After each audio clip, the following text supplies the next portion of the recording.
إن الحمد لله نحمده ونستعينه ونعوذ بالله من شرور أنفسنا من سيئات أعمالنا من يهده الله فلا مضل له ومن يضلله فلا هادي له وأشهد أن لا إله إلا الله وحده لا شريك له وأشهد أن محمدا عبده ورسوله أما بعد فإن خير الحديث كتاب الله وخير الهدي هدي محمد صلى الله عليه وسلم وشر الأمور محدثاتها وكل محدثة بدعة وكل بدعة ضلالة وكل ضلالة في النار.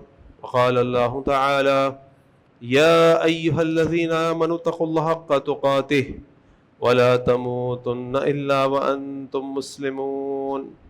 وقال الله تعالى: يا أيها الناس اتقوا ربكم الذي خلقكم من نفس واحدة وخلق منها زوجها وبث منهما رجالا كثيرا ونساء فاتقوا الله الذي تساءلون به والأرحام إن الله كان عليكم رقيبا. وقال الله تعالى: يا أيها الذين آمنوا اتقوا الله وقولوا قولا سديدا يصلح لكم أعمالكم ويغفر لكم ذنوبكم ومن يطع الله ورسوله فقد فاز فوزا عظيما. اللهم صل على محمد وعلى آل محمد كما صليت على إبراهيم وعلى آل إبراهيم إنك حميد مجيد.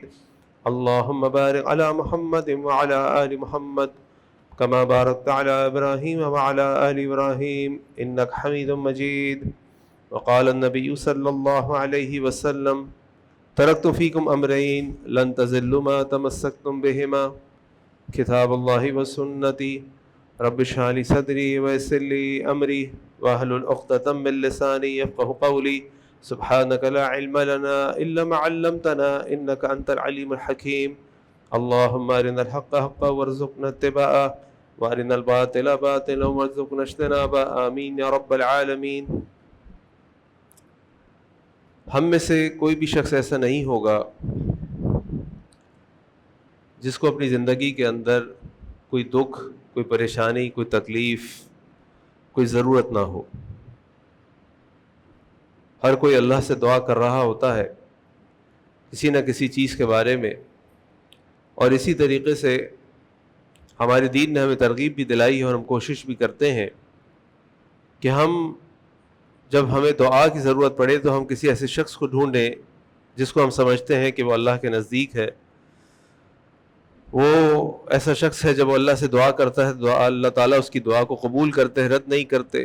جیسے اللہ کے نبی صلی اللہ علیہ وسلم فرمایا کہ مسافر کی دعا اللہ تعالیٰ قبول فرماتے ہیں، والدین کی دعا اپنے بچوں کے حق میں اللہ تعالیٰ قبول فرماتے ہیں، بیمار شخص کی دعا اللہ تعالیٰ قبول فرماتے ہیں.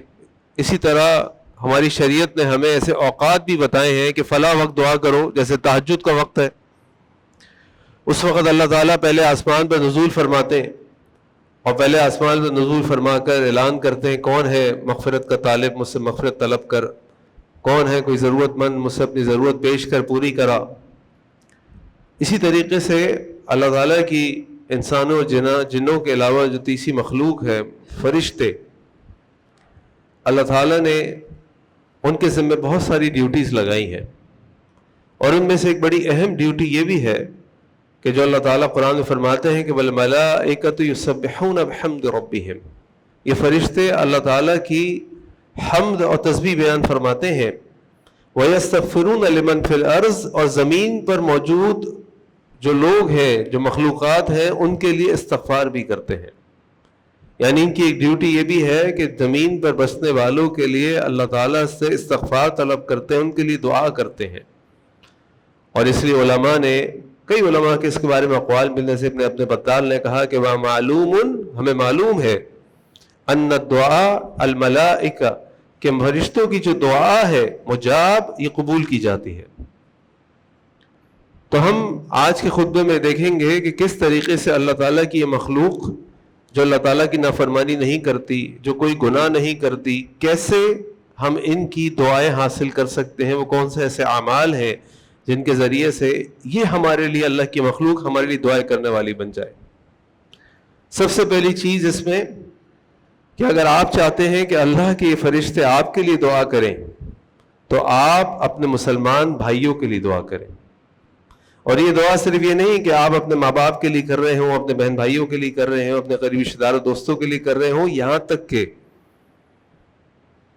جن لوگوں کو آپ کمپیٹ کرتے ہیں، یعنی مقابلہ کر رہے ہوتے ہیں، آپ کے ساتھ کام کرنے والے ہیں، آپ کے ساتھ مقابلہ کرنے والے ہیں مختلف چیزوں کے اندر، ان کے لیے بھی دعا کریں. سلف صالحین سے ملتا ہے کہ جب ہمیں کسی چیز کی حاجت ہوتی تھی، یعنی ہمیں کسی چیز کی ضرورت ہوتی تھی، تو ہم اللہ سے کہتے تھے اللہ فلاں شخص کو یہ دے دے، اللہ فلاں شخص کو دے دے. کیوں؟ کیونکہ اللہ کے نبی صلی اللہ علیہ وسلم فرمایا ما من عبد مسلم، کوئی بھی مسلمان بندہ ایسا نہیں ہے یدعو لاخیہ کہ اپنے بھائی کے لیے دعا کرے بظاہر الغیب، اس کے پیچھے، والملائکۃ الا قال الملک، مگر یہ کہ فرشتے ایک ہیں آمین ولک مثلہ، اللہ تعالیٰ تمہاری دعا قبول کرے اور تمہارے لیے بھی یہی ہو. یعنی اگر ہمیں اولاد چاہیے تو اللہ سے دعا کرے اللہ فلاں کو اولاد دیتے، اللہ فلاں کو اولاد دیتے، اللہ فلاں کو اولاد دیتے. ہمیں اپنے بچوں کی شادی کا مسئلہ ہے تو اپنے بچوں کے لیے تو اللہ سے دعا کرتے ہیں اللہ میرے بچوں کے لیے اچھے رشتے بھیج دے، اچھے گھر دے دے، ان کو اپنے گھروں میں خوشیاں دے دے. اللہ کے دوسرے بندوں کے لیے بھی دعا کرے اللہ فلاں کی بیٹی کی اچھی گھر میں شادی کرا دے، اللہ فلاں کیوں اپنے گھر میں خوشیاں دے دے. آپ دوسروں کے لیے مانگیں، فرشتے آپ کے لیے مانگیں گے. اس سے بڑھ کے فائدہ کیا ہوگا؟ کہ پہلا طریقہ جس سے آپ فرشتوں کی دعائیں حاصل کر سکتے ہیں وہ یہ کہ آپ دوسروں کے لیے دعا کریں. اور اس سے نہ صرف آپ کو فائدہ ہوتا ہے بلکہ ہمارے دل میں دوسرے مسلمانوں کے لیے بھی محبت پیدا ہوتی ہے. آپ دعا کس کے لیے کرتے ہیں؟ دشمن کے لیے تو نہیں کرتے. آپ اپنے اس شخص کے لیے دعا کرتے ہیں جس کو آپ جانتے ہیں، جس سے آپ کا تعلق ہے، جس سے آپ کو محبت ہے. تو لہٰذا اسلام تو محبت کا درس دیتا ہے کہ تمام مسلمان ایک دیوار کی مانند ہے، تمام مسلمان ایک جسم کی مانند ہے، تمام مسلمان ایک ہے. اپنے مسلمان بھائی کے لیے دعا کریں، فرشتے آپ کے لیے دعا کریں گے. دوسرا طریقہ جس سے ہم فرشتوں کی دعا حاصل کر سکتے ہیں وہ یہ کہ اپنے مال کو اللہ کے راستے میں خرچ کریں. اللہ کے نبی صلی اللہ علیہ وسلم کے حدیث آپ نے فرمایا ما من یوم، کوئی بھی دن ایسا نہیں ہوتا کہ بندہ صبح کرتا ہے الا ملکان ینزلان، کہ دو فرشتے نازل ہوتے ہیں اور کیا دعا کرتے ہیں؟ فیقول احدہما، تو ان میں سے ایک کہتا ہے اللہم اعطی منفقا خلفا، اللہ اس شخص کو جس نے آپ کے راستے میں خرچ کیا اس کو اور عطا کر دیجئے. اور دوسرا کیا دعا کرتا ہے؟ اللہم اعطی ممسکا تلفا، اللہ جس نے اپنے مال کو روک کے رکھا ہے اس کے مال کو اس سے ضائع کرا دیجئے. ہم اللہ کے راستے میں مال دیں، اللہ کے فرشتے ہمارے لیے اور مال کی دعا کریں گے. ہم کرتے ہیں نا صبح شام دعا، اللہ رزق میں برکت دے دے، اللہ مال میں برکت دے دے، اللہ کاروبار کو چلا دے، اللہ نوکری میں پروموشن دے دے. یہ بہترین طریقہ ہے. اور یہاں پہ ایک اور اہم بات جو میں نے کسی عالم سے سنی مجھے بہت اچھی لگی. انہوں نے کہا کہ جب ہم میں سے کسی کا گھر میں انتقال ہو جاتا ہے، کسی کے ماں باپ کا، کسی کے بہت ہی محبت کرنے والے کا، تو وہ یہ جب جنازے پہ جا رہا ہوتا ہے، جنازے پہ موجود ہوتا ہے، کچھ دن تک وہ بڑی اللہ سے دعائیں کرتا ہے اللہ میں اپنے باپ کے لیے صدقہ جاریہ کروں گا، میں اپنے باپ کے لیے مسجد بنواؤں گا، میں اپنے باپ کے لیے مدرسہ چلاؤں گا، میں اپنے ماں کے لیے یہ کروں گا اور یہ کروں گا. لیکن کچھ دنوں کے بعد ہم یہ ساری چیزیں بھول جاتے ہیں اور نہ مسجد بنتی ہے، نہ مدرسہ بنتا ہے، نہ کنواں بنتا ہے، نہ کتابیں پرنٹ ہوتی ہیں، اور باتیں جذبات ختم ہو جاتے ہیں. انہوں نے کہا کہ بات میں اس لیے نہیں کہہ رہا کہ اللہ نہ کرے آپ کی اولاد اچھی نہیں، یہ تمام انسانوں کا معاملہ یہی ہے. ہم سب بہت جلدی اپنے غموں کو بھول جاتے ہیں. اصل بات یہ ہے کہ بجائے دوسروں کا انتظار کرنے کے اپنے لیے صدقہ جاریہ خود بنا لیجئے. دوسروں کا انتظار نہ کیجئے کہ میری اولاد بنائے گی، میرا بھائی بنائے گا، میری بیٹی بنائے گی، میری بہن. نہیں، اپنی زندگی میں اپنے مال کو اپنی آخرت کے لیے جمع کر لیجئے. اس کے بعد جب آپ چلے جائیں گے تو یہ مال آپ کا نہیں ہے، یہ مال آپ کے وارثین کا ہے. ان کی مرضی جیسے چاہے خرچ کرے، ان پہ فرض نہیں ہے کہ وہ آپ کے لیے مسجدیں اور مدرسے اور کنویں اور یہ سب کام کریں گے. ان پہ کوئی فرض نہیں کیونکہ ابھی ان کا مال ہے. آپ کا مال وہ تھا جو آپ نے کھا لیا، پہن لیا اور خرچ کر لیا حدیث کے مطابق. تو جب ہم اللہ کے راستے میں مال خرچ کرتے ہیں، اللہ کے فرشتے آتے ہیں اور ہمارے لیے دعا کرتے ہیں اللہ اس نے آپ کے راستے میں مال خرچ کیا، جو خرچ کیا اس کو دوبارہ عطا کر دیجئے. اسی لیے ہم دیکھتے ہیں کہ جو لوگ اللہ کے راستے میں صدقے کرنے والے ہوتے ہیں اللہ ان کے مال کو بڑھاتے جاتے ہیں. ایک انٹرویو کرنے والے نے ایک نوجوان مسلمان سے انٹرویو کیا، پاکستان کے باہر کی بات ہے، میں سن رہا تھا وہ پوڈ کاسٹ. اس سے پوچھا کہ تم ابھی اپنے 25-30 سال کی عمر میں ہو، تمہارا کاروبار جو تم نے خود شروع کیا آج اتنا بڑا کیسے ہو گیا کہ کئی بر اعظموں میں پھیل گیا؟ تو اس نے کہا یہ تو اللہ کی مہربانی ہے، اس کا کرم ہے. میں ایک کام ضرور کرتا ہوں کہ جب بھی میرے سامنے کوئی خیر کا کام آتا ہے میں اس میں اپنا حصہ ضرور ڈالتا ہوں، منع نہیں کرتا اس کو. وہ اللہ کے راستے میں دے رہے اللہ اور دے رہے ہیں، وہ اللہ کے راستے میں دے رہے اللہ اور دے رہے ہیں، کیونکہ اللہ کے فرشتے اس کے لیے دعا کر رہے ہیں. نمبر 3، اللہ اکبر. یہ بھی جب میں مطالعہ کر رہا تھا اس موضوع کے اوپر اور میں نے یہ بات سنی اور پڑھی تو میں بھی ہل گیا. کہنے والے نے کہا اگر میں آپ سے یہ کہوں کہ اگر آپ فلاں جگہ جا کر رات بھر بیٹھ جائیں، صبح وہاں پہ آپ کو $70,000 ملیں گے یا $70,000 ملیں گے، تو آپ کیا کریں گے؟ ساری رات دروازے پہ کھڑے رہیں گے، لائن میں لگ جائیں گے، بھائی صبح اتنے پیسے ملنے مجھے. کہنے لگے ہمارے سامنے روز کتنے لوگوں کے بارے میں آتا ہے کہ فلاں بیمار ہے، فلاں اسپتال میں ہے، فلاں کو یہ تکلیف ہے، لیکن ہمارے پاس اپنی فضولیات اور مصروفیات سے ٹائم نہیں نکلتا کہ اپنے قریبی رشتے دار کی بھی جا کے عادت کر لیں. اور اللہ کے نبی کیا فرماتے ہیں صلی اللہ علیہ وسلم؟ آپ فرماتے ہیں کہ جو شخص کسی مسلمان کی عیادت صبح کرتا ہے، شام تک 70,000 فرشتے اس کے لیے دعا کرتے ہیں. اور جو شام میں اپنے مسلمان بھائی کی عیادت کرتا ہے، صبح تک 70,000 فرشتے اس کے لیے دعا کرتے ہیں. اللہ اکبر. آپ تصور کریں، آپ کسی میدان میں چلے جائیں، پاکستان میں تو ایسا کوئی میدان نہیں ہے جس میں 70,000 لوگوں کے بیٹھنے کی جگہ ہو. کوئی کرکٹ کا ایسا اسٹیڈیم بھی نہیں ہے، شاید لاہور میں بن گیا ہو. کسی ایسے اسٹیڈیم میں آپ چلے جائیں جہاں 70,000 لوگ بیٹھے ہوں، آپ درمیان میں کھڑے ہوئے ہوں اور وہ 70,000 لوگ آپ کے لیے نعرے لگا رہے ہوں کہ یہ اچھا ہے، اس کو یہ دے دو، یہ ہے یہ ہے. سوچیں آپ اس وقت کس احساسات اور جذبات میں ہوں گے، کیا خوشی کا عالم ہوگا. لیکن 70,000 لوگوں میں ظاہر سی بات ہر قسم کے لوگ ہوں گے، مسلمان بھی ہوں گے، مومن بھی ہوں گے، مضبوط مومن بھی ہوں گے، کمزور مومن بھی ہوں گے، کچھ اللہ نہ کرے منافق بھی ہوں گے. لیکن یہاں تو ہم بات کر رہے ہیں 70,000 فرشتوں کی. 70,000 فرشتے جو کوئی گناہ نہیں کرتے، جو اللہ کے مقربین میں ہیں، جو صرف اللہ تعالیٰ کی تعریف بیان کر رہے ہوتے ہیں، وہ آپ کے لیے دعا کرتے ہیں. جب آپ کسی مسلمان بھائی کے لیے مثال کے طور پہ صبح 9 بجے 10 بجے 11 بجے آپ اس کی عادت کے لیے گئے اور شام کو آج کل عصر کا ٹائم ہے 4 ساڑھے 4 بجے تک وہ آپ کے لیے دعا کر رہے ہیں. آپ عصر کے بعد گئے، صبح فجر 4 ساڑھے 4 بجے تک وہ فرشتے آپ کے لیے دعائیں کر رہے ہیں. کتنی بڑی سعادت ہے، اللہ اکبر، کتنی بڑی سعادت. فرشتوں کی دعائیں حاصل کریں، مریضوں کی عیادت کریں اور اس سے جا کر اپنے لیے دعا کروائیں. اسی طرح اللہ کے نبی صلی اللہ علیہ وسلم فرمایا، آپ صفوں کو سیدھا کرتے، لوگوں کے سینوں کو برابر کرتے اور فرماتے کہ لا تختلفو، دیکھو آپس میں دور دور نہ ہو، فرق نہ کرو، اللہ تعالیٰ تمہارے دلوں میں فرق کر دے گا.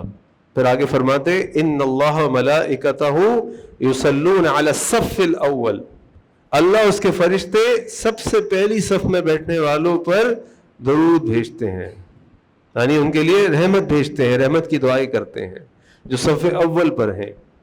صف اول پر کون ہوگا؟ صف اول پر وہ ہوگا جو نماز کا وقت شروع ہونے سے پہلے آئے گا. اس کے دل میں آگے سے آگے بڑھنے کی جستجو ہوگی. صف اول والا وہ نہیں ہوگا کہ یہ سب لوگ بیٹھے ہوئے، پیچھے سے ایک صاحب آئے گردنیں پھلانتے ہوئے، چھیڑتے ہوئے، اور بیچ میں آ کے نماز سے 30 سیکنڈ پہلے گھس کے بیٹھ گئے.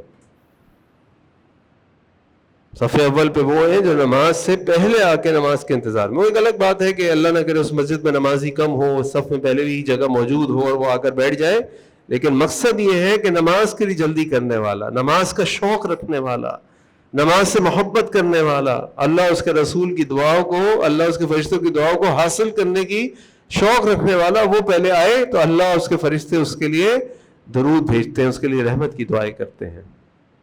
اس لیے ہمارے دین میں اس بات کی بھی ترغیب دی گئی ہے جس میں اکثر ہم میں سے لوگ غلطی کر لیتے ہیں کہ ہم آگے بیٹھے ہوں یا پہلے صف میں ہوں. مثال کے طور پہ کبھی کبھار میں جاتا ہوں کسی مسجد میں دوسری صف میں کھڑا ہوں اور ایک آدمی مجھے دیکھ کے کہتا ہے شیخ صاحب آپ آگے آ جائیں, پیچھے چلا جاتا ہے. تو میرے لیے تو یہ فری کا اجر ہے, میں پہلے آگے آ جاتا ہوں. اس کو یہ نہیں کرنا چاہیے, اس کو یہ نہیں کرنا چاہیے. اس کو اپنی پہلی صف نہیں چھوڑنی چاہیے. وہ وضو کی لائن میں لگا ہوا ہے, نماز ہونے والی ہے یا نماز شروع ہو چکی ہے, وہ مجھے دیکھ کے کہے شیخ آپ پہلے وضو کر لیں. کیوں بھائی, تمہاری نماز نکل جائے گی. نہیں شیخ آپ وضو کر لیں. نہیں, آپ نے مشہور واقعہ سنا ہوگا کہ اللہ کے نبی صلی اللہ علیہ وسلم نے صحابہ کو دودھ پلا رہے ہیں. ایک سائڈ پر الٹے ہاتھ پر ابو بکر صدیق رضی اللہ عنہ بیٹھے ہیں اور سیدھے ہاتھ پر عبداللہ ابن عباس, ایک ننھے منھے بچے 13-14 سال 17 سال کے بچے بیٹھے. اللہ کے نبی صلی اللہ علیہ وسلم کا معمول و تعلیم یہ تھی کہ ہمیشہ الایمن فالایمن, سیدھے ہاتھ سے شروع کرو.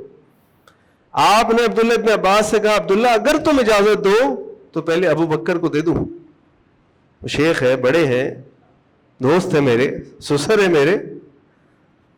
عبداللہ ابن عباس نے کہا کہ نہیں, پہلے میں پیوں گا. کیوں؟ میں اللہ کے نبی صلی اللہ علیہ وسلم کے ہاتھوں مبارک سے سب سے پہلے پینا چاہتا ہوں. اس سے ہمیں پتہ چلا کہ عبداللہ ابن عباس نے حضرت ابو بکر کے لیے چھوڑا نہیں, اس موقع سے خود فائدہ اٹھایا. اور اللہ کے نبی نے بھی اس ادب کو نہیں چھوڑا کہ میں بڑے کو دیکھ کے الٹے ہاتھ سے شروع کروں, بلکہ سیدھے ہاتھ سے اس سے اجازت لی, اگر تم اجازت دو تو میں ابو بکر کو پہلے پلا دوں. تو ہمیشہ, میں آپ سے نہیں کہہ رہا کہ آپ لائن توڑ کے آگے چلے جائیں, میں آپ سے نہیں کہہ رہا کہ آپ چیڑ کے آگے چلے جائیں, یہ تو اللہ نیت جانتے, نیت پہ اجر ملے گا. لیکن اگر آپ کو اللہ موقع دے رہا ہے کہ آپ اجر و ثواب میں آگے بڑھ جائیں تو آگے بڑھ جائیں, اس موقع کو ضائع نہ کریں. اسی طرح ایک اور طریقہ جس سے اللہ کے نبی صلی اللہ علیہ وسلم فرمایا کہ ہمیں فرشتوں کی دعائیں مل سکتی ہیں, وہ یہ کہ آپ نے فرمایا الملائکۃ تصلی علی احدکم ما دام فی مصلاہ الذی صلی فیہ ما لم یحدث. فرشتے تم میں سے اس شخص کے لیے دعا کرتے ہیں جو نماز پڑھنے کے مصلی پر بیٹھا رہتا ہے جب تک کہ اس نے اس پہ نماز پڑھی ہو اور اس کا وضو نہ ٹوٹا ہو. اور فرشتے کیا کرتے ہیں؟ تقول, وہ کہتے ہیں اللہم اغفر لہ اللہم ارحمہ. یعنی نماز پڑھنے کے بعد آپ اپنی صف پہ بیٹھے رہیں.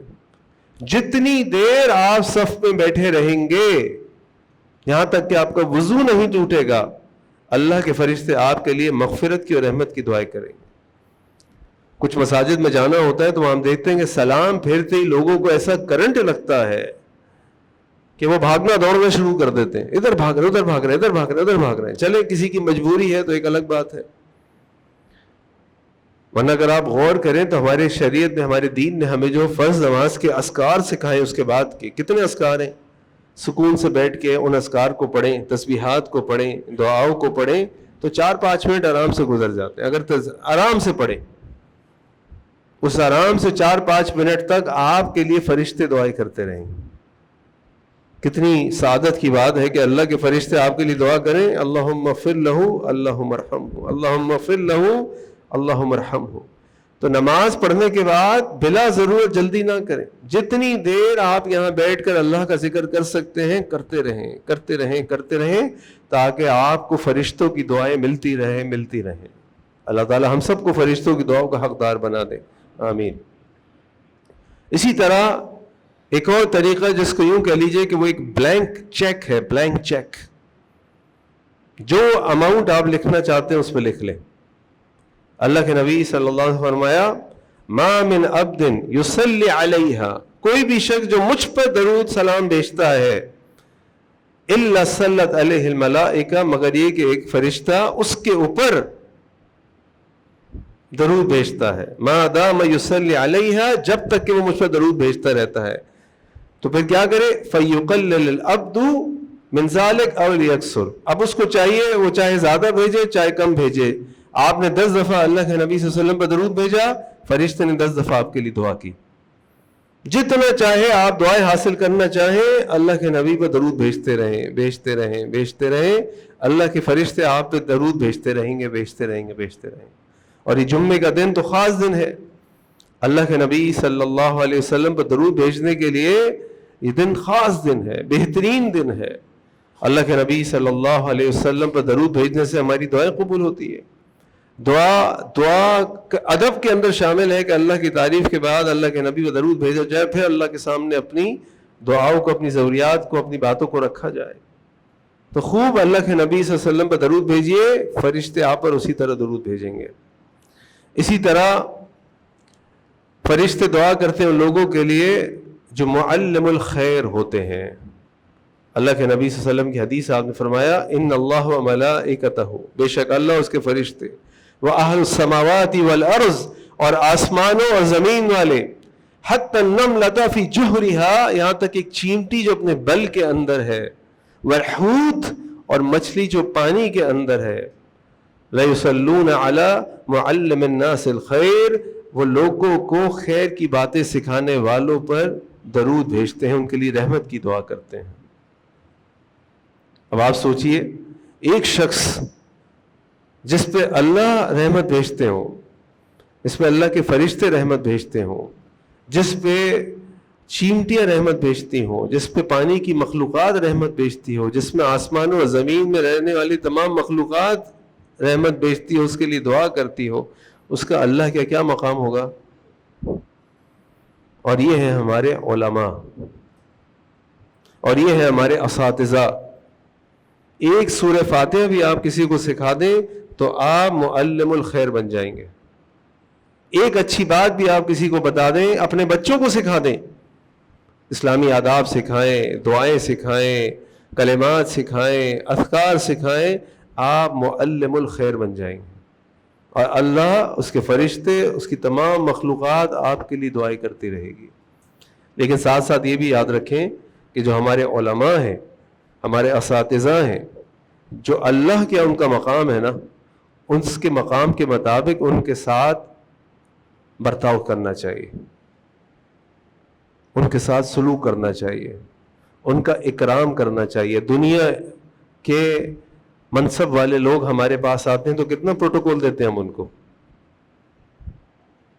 میرے ایک استاد نے مجھے ایک بات کہی اور کہا کہ اگر تم یہ دیکھنا چاہتے ہو کہ تمہارے دل میں علماء کی اور اللہ والوں کی کتنی محبت ہے اور کتنی عزت ہے، تو ہمیشہ یوں دیکھا کرو کہ جب تمہارے گھر میں دنیا والے آئیں تو تم ان کے لیے کیا تیاری کرتے ہو، اور جب تمہارے گھر میں اللہ والے آئیں تو تم ان کے لیے کیا تیاری کرتے ہو، ان کو کھانے میں کیا رکھتے ہو اور ان کے لیے کھانے میں کیا رکھتے ہو.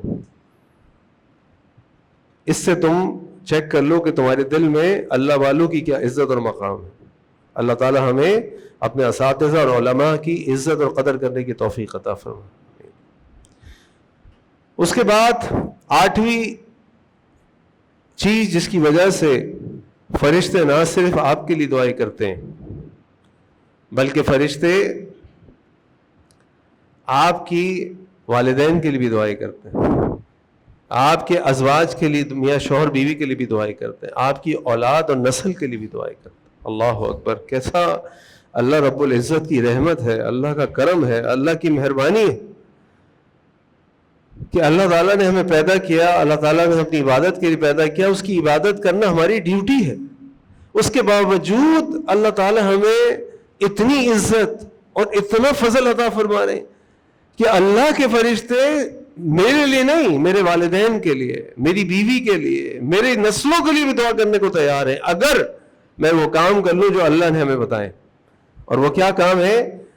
اللہ تعالیٰ فرماتے ہیں الذین یحملون العرش ومن حولہ، اور وہ فرشتے جنہوں نے اللہ تعالیٰ کے عرش کو تھاما ہوا ہے، ومن حولہ، جو اس کے عرش کے آس پاس ہیں، یسبحون بحمد ربہم، وہ اپنے رب کی تسبیح بیان کر رہے ہوتے ہیں، ویؤمنون بہ، اور اس پر ایمان لے کر آتے ہیں، ویستغفرون للذین آمنوا، اور استغفار کرتے ہیں ان لوگوں کے لیے جو ایمان لے کر آئے. اور کیا دعا کرتے ہیں ان کے لیے؟ ربنا، اے ہمارے رب، وسعت کل شیء رحمۃ وعلما، آپ کا علم اور آپ کی رحمت ہر چیز پر وسیع ہے. فاغفر للذین تابوا، اللہ ان لوگوں کو معاف کر دیجئے جو سچی توبہ کرنے والے ہیں، اپنے گناہوں سے سچی توبہ کرنے والے ہیں، توبۃ النصوحہ کرنے والے، اس کو اللہ تعالیٰ نے قرآن میں بیان کیا. اور آگے فرماتے ہیں وَاتَّبَعُوا سَبِيلَكَ، اور جنہوں نے آپ کے راستے کی اتباع کی، وَقِهِمْ عَذَابَ الْجَحِيمِ، آپ ان کو عذاب الجحیم، جہنم کے عذاب سے نجات دے دیجئے۔ اللہ اکبر۔ اللہ تعالیٰ ان فرشتوں کی دعائیں ہمارے لیے قبول کر لے، اللہ تعالیٰ ہمیں جہنم کے عذاب سے نجات دے دے۔ آگے پھر دعا کرتے ہیں، ربنا، اے ہمارے رب، وَأَدْخِلْهُمْ جنات عدن، اللہ تعالیٰ ان کو جنات عدن میں داخل فرماتے ہیں، باغات والی جنت میں، التی وعدتہم، جن کا آپ نے ان سے وعدہ کیا تھا، ومن صلح من آبائہم، اور ان کے ماں باپ میں سے بھی جو نیک ہیں ان کو بھی، وازواجہم، ان کی جوڑوں کو بھی، وذریاتہم، ان کی نسلوں کو بھی، انک انت العزیز الحکیم، انک انت العزیز الحکیم، بے شک آپ زبردست اور بہت حکمت والے ہیں۔ اللہ اکبر۔ کیا اللہ کی رحمت ہے کہ اللہ تعالیٰ نے اپنے فرشتوں کی ڈیوٹیوں میں سے ایک ڈیوٹی ہمارے لیے دعا کرنی بھی لگا دی، اور پھر اللہ تعالیٰ نے ہمیں بتا بھی دیا کہ تم کیا کرو گے تو میرے فرشتے تمہارے لیے دعا کریں گے۔ اللہ تعالیٰ سے دعا ہے کہ اللہ تعالیٰ ہمیں ایسے اعمال کرنے کی توفیق عطا فرمائے کہ ہم ان فرشتوں کی دعاؤں کے حقدار بن جائیں۔ وآخر دعوانا ان الحمد للہ رب العالمین۔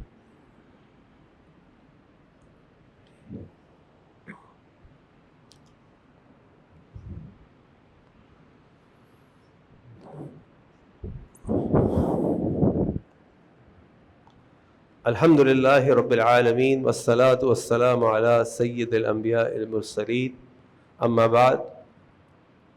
اللہ کے نبی صلی اللہ علیہ وسلم کی حدیث آپ نے فرمایا، لا يرد القضاء الا الدعاء، اللہ تعالیٰ کی جو قدر ہے، فیصلے ہیں، اس کو دعا کے علاوہ کوئی چیز تبدیل نہیں کرتی۔ تو ہم کسی بھی طرح کے حالات میں ہوں، کسی بھی طرح کی پریشانی میں ہوں، کسی بھی طرح کی بے بسی کی حالت میں ہو، کبھی اللہ تعالیٰ سے دعا کرنے سے مایوس نہ ہو۔ اور یہاں پر تو اللہ تعالیٰ نے ہماری دعاؤں میں تو خیر اللہ تعالیٰ نے قبولیت رکھی ہے، اور قبولیت کے اوقات اور اسباب بھی بتائے ہیں، ساتھ ساتھ اللہ تعالیٰ نے اپنے فرشتوں کے ذریعے بھی ہمیں دعائیں کرانے کی ترغیب دی ہے۔ تو میں نے آپ کے سامنے 8 طریقے رکھے ہیں جن سے ہم فرشتوں کی دعاؤں کے حقدار بن سکتے ہیں۔ سب سے پہلا طریقہ یہ ہے کہ اپنے مسلمان بھائیوں کے لیے دعا کریں۔ اب آپ کسی مسلمان بھائی کے لیے دعا کرتے ہیں، اللہ کے فرشتے آپ کے لیے وہی دعا کرتے ہیں۔ نمبر 2، اللہ کے راستے میں صدقہ کریں۔ جو اللہ کے راستے میں صدقہ کرتا ہے، اللہ کے فرشتے اللہ تعالیٰ سے اس کے مال میں برکت کی دعا کرتے ہیں۔ نمبر 3، کبھی کسی بیمار کا پتہ چل جائے، اس کی عیادت کے لیے بھرپور کوشش کریں کہ اس کی عیادت کے لیے جائیں، تاکہ اللہ تعالیٰ کی طرف سے 70,000 فرشتے آپ کے لیے دعا کرنے میں مشغول ہو جائیں۔ نمبر 4، صف اول میں، نماز کے لیے صف اول میں آنے کی کوشش کریں، کیونکہ صف اول پر آنے والوں کے لیے اللہ اس کے رسول کی طرف سے، اللہ اس کے فرشتوں کی طرف سے رحمت نازل ہوتی ہیں۔ نمبر 5، جب نماز پڑھ لیں تو کوشش کریں جتنی دیر اپنے مصلی پہ نماز کی جگہ بیٹھے رہ سکتے ہیں بیٹھے رہیے۔ جب تک آپ بیٹھے رہیں گے فرشتے آپ کے لیے مغفرت اور رحمت کی دعا کرتے رہیں گے۔ نمبر 6، نبی کریم صلی اللہ علیہ وسلم پر درود بھیجیں۔ جتنی دفعہ آپ درود بھیجیں گے اتنی دفعہ اللہ کے فرشتے آپ کے لیے دعا کریں گے۔ نمبر 7، خیر کی بات لوگوں کو سکھائیں، چھوٹی بات ہو بڑی بات ہو، خیر کی بات لوگوں کو سکھائیں۔ جو خیر کی بات سکھاتا ہے، اللہ تعالیٰ کے فرشتے، اللہ تعالیٰ کی تمام مخلوقات اس کے لیے دعا کرتی ہے۔ اور نمبر 8، اللہ تعالیٰ سے سچی توبہ کریں، توبۃ النصوحہ کریں۔ اگر ہم اللہ سے سچی توبہ کریں گے تو اللہ کے فرشتے صرف ہمارے لیے نہیں، ہمارے والدین کے لیے جو نیک ہیں، ہماری بیویوں کے لیے، ہمارے شوہروں کے لیے، اور ہماری نسلوں کے لیے بھی دعا کریں گے۔ اس سے بڑھ کے اللہ تعالیٰ کی طرف سے اور ہمارے لیے کیا انعام ہوگا؟ تو اس بات کو ذہن میں رکھیں کہ اللہ کے فرشتے ہمارے انتظار میں ہیں، اللہ کے فرشتے ہمارے انتظار میں ہیں کہ ہم یہ اعمال کریں اور وہ ہمارے لیے دعا کریں۔ تو بالکل تاخیر نہ کریں، زیادہ سے زیادہ ان اعمال کی فکر کریں، کوشش کریں ان میں آگے بڑھیں، تاکہ اللہ کے فرشتے مصروف ہو جائیں ہمارے لیے دعائیں کرنے میں۔ اللہ سے دعا ہے کہ اللہ تعالیٰ ہمیں فرشتوں کی دعاؤں کا حقدار بنا دے۔ اللہ سے دعا کریں کہ اللہ دنیا میں جہاں جہاں مسلمان تکالیف پریشانی شکایت، تعالیٰ ان کی مشکلات کو دور فرما دے۔ اللہ غزہ اور فلسطین کے مسلمانوں کی مدد فرما دے۔ اللہ مسلمانوں کے دشمنوں کو نیست و نابود فرما دے۔ اے اللہ ان یہود، ہنود اور نصارہ کو تباہ برباد فرما دے، ان کے قدموں کو ہلا دے، ان کے اتحاد کو پارا پارا فرما دے، ان کی چالوں کو ان کے اوپر الٹا دے۔ اللہ ان کو دنیا میں عبرت کا نشان بنا دے۔